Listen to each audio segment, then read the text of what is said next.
नमस्कार दोस्तों, air India के अहमदाबाद प्लेन क्रैश की पहली ऑफिशियल रिपोर्ट अब पब्लिकली रिलीज कर दी गई है और इसमें कुछ बहुत ही हैरान कर देने वाली चीजें सामने आई हैं। इस रिपोर्ट के रिलीज होते ही बोइंग कंपनी के स्टॉक्स ऊपर चले गए, एक साल में हाईएस्ट लेवल पर पहुंच गए। जाहिर सी बात है, कुछ लोगों को लगता है कि इसमें किसी कंपनी की कोई गलती नहीं। इशारा कहीं ना कहीं पायलट्स की ओर किया जा रहा है, लेकिन बहुत से लोगों के मन में सवाल यह भी है, क्या कंपनीज को बचाने के लिए जबरदस्ती मुर्दा पायलट्स के ऊपर दोष डाला जा रहा है? क्या यह सिर्फ इसलिए किया जा रहा है क्योंकि पायलट्स खुद को डिफेंड करने के लिए अब जिंदा नहीं है? आइए जानते हैं दोस्तों इस रिपोर्ट में दी गई डिटेल्स को गहराई से और इस क्रैश को एक नए नजरिए से समझने की कोशिश करते हैं।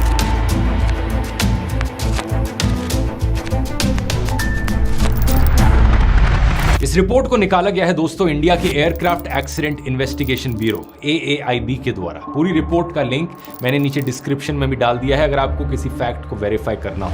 रिपोर्ट में जो सारे टाइम है उन्हें UTC यानी कोऑर्डिनेटेड यूनिवर्सल टाइम में लिखा गया है, जो IST से इंडियन स्टैंडर्ड टाइम से 5.5 घंटे पीछे चलता है। लेकिन आपकी बेटर अंडरस्टैंडिंग के लिए मैंने इस वीडियो में सभी टाइम्स को IST में कन्वर्ट कर दिया है।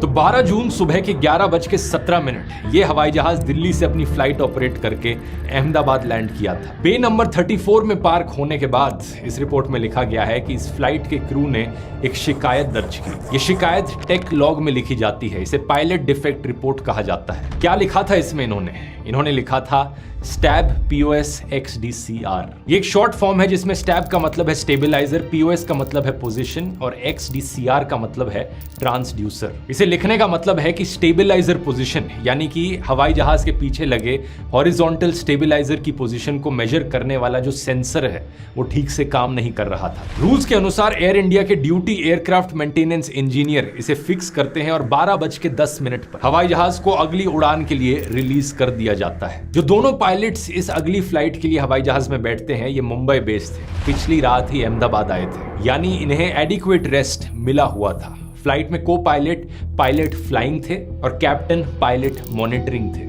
रिपोर्ट में इसे PF और PM करके लिखा जाता है। इसका मतलब है कि को पायलट प्लेन को उड़ा रहे थे और कैप्टन मॉनिटरिंग कर रहे थे। इससे पहले 11:55 पर क्रू ने प्री फ्लाइट ब्रेथेलाइजर टेस्ट भी पास किए थे, यानी कि कोई भी शराब के नशे में नहीं था। CCTV फुटेज के अनुसार 12:35 पर ये बोर्डिंग गेट पर दिखाई देते हैं। उड़ान भरने से पहले प्लेन में फ्यूल का वजन था 54,200 kgs और टेक ऑफ वेट था प्लेन का 2,13,000 किलो से ज्यादा, जो मैक्सिमम अलाउड लिमिट 2,18,000 किलो के अंदर ही था। इस प्रीलिमिनरी रिपोर्ट में इवेंट्स की एग्जैक्ट टाइमलाइन भी बताई गई है। पिछले वीडियो में भी मैंने आपको इसके बारे में बताया था, लेकिन पिछले वीडियो में बताया गया time I witnesses, CCTV footage और न्यूज़पेपर रिपोर्ट्स पर आधारित था। तो अब एग्जैक्ट टाइमिंग्स देख लेते हैं इस रिपोर्ट के आधार पर क्या थे। ये हवाई जहाज टेक ऑफ करता है 13:38:39 सेकंड्स पर। पिछले वीडियो में मैंने 13:38:44 सेकंड्स बताया था, लेकिन एक्चुअली मैं ये 5 सेकंड पहले टेक ऑफ किया था। एग्जैक्टली 13:38:42 सेकंड्स पर ये प्लेन अपनी मैक्सिमम स्पीड अचीव करता है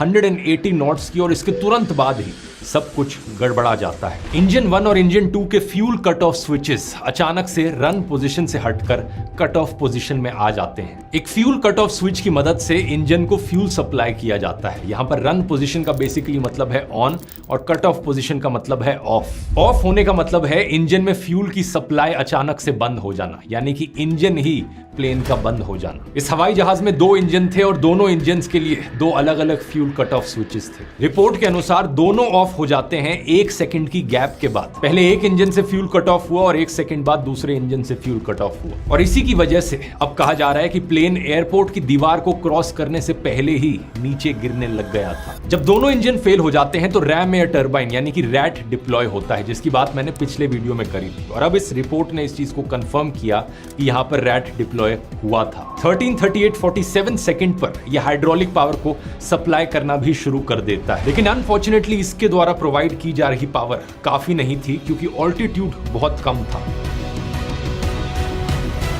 दोनों इंजन्स बंद हो जाने के बाद एक पायलट दूसरे से पूछता है, why did you cut off? तुमने फ्यूल स्विच को कट ऑफ क्यों किया? और दूसरा पायलट जवाब देता है, I did not do so, मैंने ऐसा नहीं किया। ये कॉन्वर्सेशन इस रिपोर्ट में मेंशन की गई है, लेकिन प्रॉब्लम यह है कि सिर्फ एक यही लाइन दी गई है। इसके आगे क्या बातचीत हुई दोनों पायलट्स के बीच में, हुई भी आगे बातचीत या नहीं हुई, ये चीज क्लियरली नहीं बताई गई रिपोर्ट में। दोनों में से किस पायलट ने सवाल पूछा और किसने जवाब दिया, ये भी क्लियरली नहीं बताया गया है रिपोर्ट में। तो जाहिर सी बात है, ये आधी अधूरी कॉन्वर्सेशन देखकर और सवाल खड़े होते हैं। क्या एक पायलट ने जानबूझकर इन दोनों स्विचेस को ऑफ कर दिया, या फिर गलती से हाथ लग गया और दोनों स्विचेस ऑफ हो गए, या फिर इस स्विच के डिजाइन में ही कोई फॉल्ट थी, या फिर इसकी मेंटेनेंस ढंग से नहीं करी गई थी कि ये खराब तरीके से बिहेव किया। अब इस पूरी मिस्ट्री में दोस्तों ये सबसे इंपॉर्टेंट सवाल है, और इस सवाल पर आगे वापस आते हैं वीडियो में। लेकिन पहले आप में से वो सब लोग जो AI में इंटरेस्टेड हैं, उनके लिए एक बड़ी अच्छी खबर। ध्रुव राठी एकेडमी पर मास्टर चैट जीपीटी कोर्स में अभी तक का सबसे बड़ा अपडेट रिलीज किया है मैंने। इस कोर्स में अब 5 नए लेसन्स और 2 एडिशनल घंटे का नया कंटेंट ऐड किया गया है। अब ये मास्टर चैट जीपीटी कोर्स दोस्तों सिर्फ चैट जीपीटी तक सीमित नहीं है। इसमें आप जेमिनाई, डीपसीक, क्लॉड, परप्लेक्सिटी, दुनिया के सभी टॉप AI चैटबॉट्स के बारे में सीखेंगे। डेली लाइफ और वर्क के कौन से कामों के लिए एग्जैक्टली इनमें से कौन से चैटबॉट्स के कौन से मॉडल्स बेस्ट हैं, इनके पीछे की टेक्नोलॉजी, एडवांस्ड प्रॉम्प्टिंग टेक्निक्स और कमाल के डीप रिसर्च के प्रैक्टिकल यूजेस, ये सब कुछ आपको मिलेगा इन नए लेसन्स में, और वो भी फ्री। मजाक नहीं कर रहा, एक्चुअली में जैसा मैंने हमेशा से प्रॉमिस किया है, अगर आपने एक कोर्स एक बार खरीद रखा है तो ये अपडेट आपके लिए बिल्कुल फ्री ऑफ कॉस्ट है। सिंपली लॉग इन करके लर्न सेक्शन में जाएं, वहां पर नए लेसन्स आपको मिल जाएंगे। और अगर आपने अभी तक ज्वाइन नहीं किया है तो ज्यादा देर मत कीजिए, ये देश का शायद से सबसे पॉपुलर AI चैटबॉट कोर्स है। 50,000 से ज्यादा लोग इसका फायदा उठा चुके हैं जबरदस्त रिव्यूज के साथ। अभी जाकर आप इसे ज्वाइन करोगे तो आप कूपन कोड इस्तेमाल कर सकते हो अपडेट 47 UPDATE 47 47% ऑफ पाने के लिए। इसका लिंक नीचे डिस्क्रिप्शन में मिल जाएगा, या फिर आप इस QR कोड को भी स्कैन कर सकते हैं। और अब अपने टॉपिक पर वापस आएं तो प्लेन क्रैश की टाइमलाइन को एक बार फिर से थोड़ा समझते हैं। फ्यूल सप्लाई बंद होने के करीब 10 सेकंड बाद ही 13:38:52 सेकंड्स पर पायलट्स पहले इंजन के स्विच को ऑफ से वापस ऑन कर देते हैं, और इसके ठीक 4 सेकंड बाद 13:38:56 सेकंड पर दूसरे इंजन के स्विच को भी वापस ऑन कर दिया जाता है। इससे दोनों इंजन तक फ्यूल पहुंचने लगता है। कुछ ही सेकंड बाद पहला इंजन तो रिकवर हो जाता है, काम करने लगता है, लेकिन दूसरा इंजन बार बार फ्यूल दिए जाने के बाद भी रिकवर नहीं हो पाता। पायलट्स के पास अब तक अनफॉर्चुनेटली समय खत्म हो चुका था। 13:39:05 seconds pilot air traffic control station से कांटेक्ट करके 3 बार मेडे की कॉल देते हैं। ATC उनसे वापस कांटेक्ट करने की कोशिश करते हैं, लेकिन कोई जवाब नहीं आता, क्योंकि तब तक प्लेन ऑलरेडी क्रैश हो चुका था। पायलट की मेडे कॉल के सिर्फ 6 सेकंड्स बाद 13:39:11 सेकंड पर फ्लाइट डेटा रिकॉर्डर काम करना बंद कर जाता है। तो इन्वेस्टिगेटर्स ने अब अज्यूम किया है कि यही एग्जैक्ट क्रैश टाइम है। अब कुछ लोगों की थ्योरी है यहां पर कि दोनों में से एक पायलट्स ने जानबूझकर प्लेन को क्रैश किया है, कि एक पायलट पर्सनल या मेंटल इशू की वजह से परेशान होगा और उसने जानबूझकर स्विच को ऑफ कर दिया, इंजन बंद हो गया और वो आत्महत्या करना चाहता था, इसलिए उसने पूरे प्लेन को ले जाकर क्रैश कर दी। Once they downloaded the information from the flight data recorder and the cockpit voice recorder, it was clear that one of the two pilots, one of the two human beings in that cockpit, placed those fuel control switches from run to cut off. जो लोग इस theory में मानते हैं वो कहते हैं कि इसका सबसे बड़ा सबूत है दोनों पायलट्स के बीच की कॉन्वर्सेशन। स्विच ऑफ होने के बाद एक पायलट ने दूसरे से पूछा था, why did you cut off? उसने ये नहीं कहा कि कट ऑफ कैसे हो गया या अचानक से इंजन बंद कैसे हो गया, उसने डायरेक्टली दूसरे से पूछकर कहा कि तुमने कट ऑफ क्यों किया। लोग इसे सबसे बड़ा सबूत देख रहे हैं कि एक पायलट ने जानबूझकर स्विच को ऑफ किया। Why did he cut off? So now, if it had been just a mistake or that somehow the fuel switches had vibrated into the position, you wouldn't turn to the other person and say, why did you do that? Right? You would say, what just happened? Or why did that happen? But you wouldn't say, why did you do that? Right? Why did he cut it off? लेकिन ये लोग इस बात पर focus नहीं करते कि दूसरे पायलट ने जवाब में ये भी तो कहा कि मैंने नहीं किया। फिर एक आर्ग्यूमेंट कहा जा सकता है कि ये पायलट अजीब तरीके से बिहेव कर रहा था किसी मेंटल इशू की वजह से, स्विच ऑफ करके ये अपने ऊपर से ब्लेम हटाना चाह रहा था कि मैंने तो ये नहीं किया। लेकिन सवाल फिर ये भी है कि अगर कोई पायलट आत्महत्या करना चाहेगा तो बिल्कुल जस्ट क्रैश से पहले इस चीज को डिनाई क्यों करेगा और बाद में दोनों स्विचेस को ऑन क्यों होने देगा? मिलेगा। दूसरा सबूत इस थ्योरी के खिलाफ है दोनों पायलट्स की हिस्ट्री और उनका ट्रैक रिकॉर्ड। इस हवाई जहाज के कैप्टन काफी एक्सपीरियंस्ड पायलट थे, 15,000 आवर्स से ज्यादा का टोटल फ्लाइंग एक्सपीरियंस। को पायलट को खुद 3,400 आवर्स से ज्यादा का एक्सपीरियंस था। इंडिया टुडे के हिसाब से दोनों में से किसी पायलट को कोई मेंटल हेल्थ इश्यूज भी नहीं थे। कैप्टन तो खुद अपनी रिटायरमेंट की प्लानिंग कर रहे थे, भला कोई रिटायर होने से पहले ये चीज क्यों करना चाहेगा। और दूसरी तरफ को पायलट का रिकॉर्ड भी एकदम साफ था। फ्लाइट से पहले ब्रेथ एलाइजर के टेस्ट को भी पास किया था दोनों ने, यानी कोई शराब के नशे में भी नहीं था। और 10 सेकंड के अंदर अंदर दोनों स्विचेस को वापस ऑन कर देना इस चीज का सबसे बड़ा इंडिकेशन है कि पायलट्स एक्चुअली में प्लेन को उड़ाना चाहते थे। इसके अलावा एक और चीज पर मैं यहां आपका ध्यान खींचना चाहूंगा। इस पूरी रिपोर्ट में ये कहीं नहीं लिखा गया है कि इन स्विचेस को एक्चुअली में पायलट्स ने खुद ही ऑफ किया था। ये चीज हम अज्यूम कर रहे हैं और अज्यूम करने के पीछे काफी सॉलिड रीजनिंग है जिसकी आगे वीडियो में बात करेंगे, लेकिन ये पूरी चीज एक अजम्पशन है कि पायलट्स ने खुद से स्विच को ऑफ किया हो। एक सवाल यहां आपके मन में आएगा, क्या ऐसा नहीं हो सकता कि पायलट्स का गलती से हाथ लग गया हो और स्विच ऑफ हो गया हो? इसका जवाब है दोस्तों कि ऐसा होना लगभग इम्पॉसिबल है। ये फ्यूल स्विच कैसे काम करता है इसे जरा गौर से देखिए। ये कोई सिंपल सी लीवर नहीं जिसे ऊपर से नीचे और नीचे से ऊपर किया जा सके। इनके अंदर एक स्टॉप लॉक मैकेनिज्म होता है। अगर आपको इसे ऑफ से ऑन या ऑन से ऑफ करना है तो पहले ऊपर ले जाकर फिर नीचे लाना होगा, यानी कि गलती से हाथ लग भी जाए तो भी स्विच ऊपर नीचे नहीं होगा। और ये मत भूलिए हम यहां पर दो स्विचेस की बात कर रहे हैं, दो स्विचेस यहां पर ऑफ हुए हैं एक के बाद एक। ये इमेजिन करना कि गलती से हाथ लग गया, दोनों पर हाथ लग गया और दोनों में ऐसे खींच कर फिर नीचे आया, ये एक्सीडेंटली होना पॉसिबल है ही नहीं। इसके अलावा पायलट्स के भी बड़े स्ट्रिक्ट प्रोटोकॉल्स होते हैं। इन स्विचेस को तभी छेड़ा जाता है जब प्लेन ग्राउंड पर मौजूद हो, डिपार्चर के समय इंजन को स्टार्ट करने के लिए और लैंडिंग के बाद इंजन को शट डाउन करने के लिए। फ्लाइट के दौरान ये स्विचेस हमेशा ऑन ही रहते हैं और सिर्फ कुछ स्पेशल केसेस होते हैं जहां पर इन्हें ऑफ किया जाता है, और जब ऑफ किया भी जाता है तो उसके कुछ ही देर बाद जल्दी से ऑन भी कर दिया जाता है। जैसे कि अगर कोई इंजन फेल या डैमेज हो जाए तो उसमें आग लगने का खतरा है, इसलिए सेफ्टी के लिए फ्यूल सप्लाई को बंद कर दिया जाता है। या फिर कई बार इंजन की परफॉर्मेंस में दिक्कत आने पर पायलट्स इसे रीस्टार्ट बटन की तरह इस्तेमाल करते हैं, ऑफ करके वापस ऑन कर दिया। लेकिन अगर ऐसा करना भी पड़े तो इसके लिए एक प्रॉपर प्रोसीजर होता है। कोई भी पायलट रैंडमली ऐसा नहीं करता। दोनों पायलट्स आपस में डिस्कस करके ऐसा करते हैं और प्लेन को एक सेफ ऑल्टीट्यूड पर ले जाकर ही ऐसा किया जाता है। हवाई जहाज टेक ऑफ होने के तुरंत बाद इस स्विच को ऑफ कर देना ऐसा कभी भी नहीं किया जाता, चाहे इंजन में आग ही क्यों ना लग जाए। तो अब सवाल ये कि अगर जानबूझकर नहीं किया, गलती से नहीं हुआ, तो क्या कोई और पॉसिबिलिटी बचती है? कुछ सीनियर पायलट्स का कहना है कि ऐसा हो सकता है किसी इलेक्ट्रिकल या सॉफ्टवेयर मैल फंक्शन की वजह से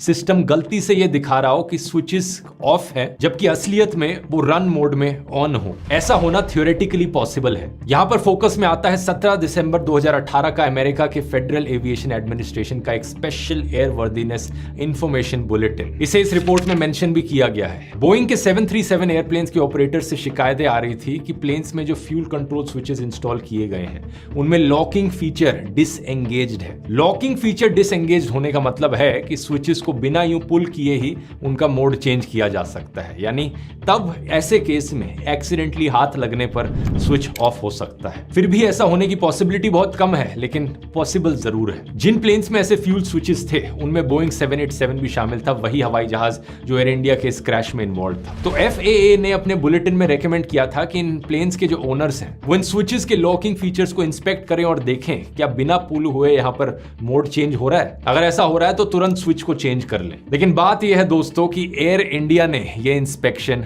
नहीं किया। एयर इंडिया का कहना है कि FAA ने ऐसा करना मैंडेटरी नहीं बनाया था, ये सिर्फ एक एडवाइजरी थी, इसलिए हमारी कोई रिक्वायरमेंट नहीं थी ऐसा करना। क्रैश हुए प्लेन में 2019 और 2023 में 2 बार थ्रॉटल कंट्रोल मॉड्यूल बदला गया था जिसमें फ्यूल कट ऑफ स्विच होता है, लेकिन हमारी इस लेटेस्ट रिपोर्ट के मुताबिक इस रिप्लेसमेंट का इन स्विचेस से कोई संबंध नहीं था। तो सवाल ये कि क्या ये कारण हो सकता है इस प्लेन क्रैश के पीछे जिसे एयर इंडिया ने इंस्पेक्ट करना जरूरी नहीं समझा? ये सवाल दोस्तों अभी के लिए सवाल ही है। इस रिपोर्ट में हमें पायलट्स के बीच बातचीत की सिर्फ एक लाइन दी गई है जिसका पायलट्स को ब्लेम करने के लिए यूज किया जा रहा है। हमें यह तक भी नहीं बताया गया है कि क्या पायलट्स के बीच और कोई बात हुई इसके बाद, और यह सवाल सीधा इंडिया के एयरक्राफ्ट एक्सीडेंट इन्वेस्टिगेशन ब्यूरो से पूछा जाना चाहिए। ब्लैक बॉक्स की रिकॉर्डिंग की पूरी कॉन्वर्सेशन आपके पास है, तो जनता से क्यों इस बात को छुपाया जा रहा है? कि आगे क्या बात करी पायलट्स ने। क्या ऐसा इसलिए किया जा रहा है ताकि जानबूझकर पायलट्स पर ब्लेम डाला जा सके? Airline pilots association of India ने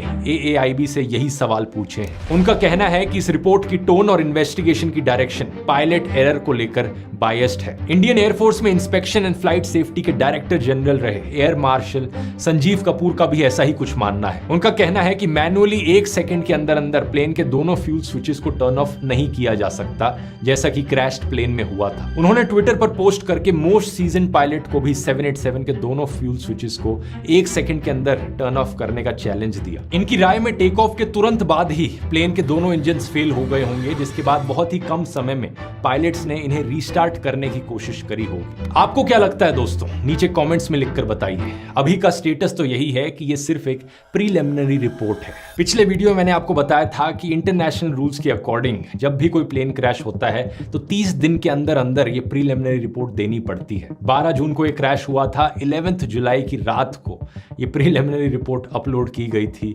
इंडिया केस ब्यूरो के द्वारा। ऐसी रिपोर्ट्स का मकसद किसी को दोषी ठहराना नहीं होता, क्योंकि असली सवालों के जवाब हमें डिटेल्ड कंक्लूसिव रिपोर्ट में मिलते हैं, जो इस मामले में 1 साल के अंदर आएगी। मैं बस यही उम्मीद करता हूं कि इस फाइनल रिपोर्ट में पायलट्स के बीच हुई पूरी कॉन्वर्सेशन को पब्लिक किया जाए और जनता के सामने यहां पर सच बताया जाए, चाहे सच कितना भी कड़वा क्यों ना हो। आप हैरान हो जाओगे जानकर दोस्तों, लेकिन हमेशा ऐसा होता नहीं है। मार्च 2022 में चाइना में एक बोइंग 737 प्लेन क्रैश किया था, एक बहुत ही भयानक क्रैश जिसमें हर कोई मारा गया था। इस क्रैश में एक वर्टिकल फॉल देखने को मिली थी एरोप्लेन की, जो कि बहुत ही अनयूजुअल चीज है। और आप एक्सपेक्ट करोगे कि अब 3 साल बाद तो हमें फाइनली पता होगा कि एग्जैक्टली ये क्रैश क्यों हुआ था। लेकिन हैरानी की बात यह है कि इस क्रैश की पूरी इन्वेस्टिगेशन कंप्लीट होने के बाद भी जनता को सच यहां पर नहीं बताया गया। चाइनीज सरकार ने नेशनल सिक्योरिटी का बहाना दिया और सिंपली ये कह दिया कि हम तो सच पब्लिक में रिलीज करेंगे ही नहीं। यहां क्लिक करके इसकी कहानी जान सकते हो और यहां क्लिक करके आप ChatGPT कोर्स को ज्वाइन कर सकते हैं। बहुत बहुत धन्यवाद।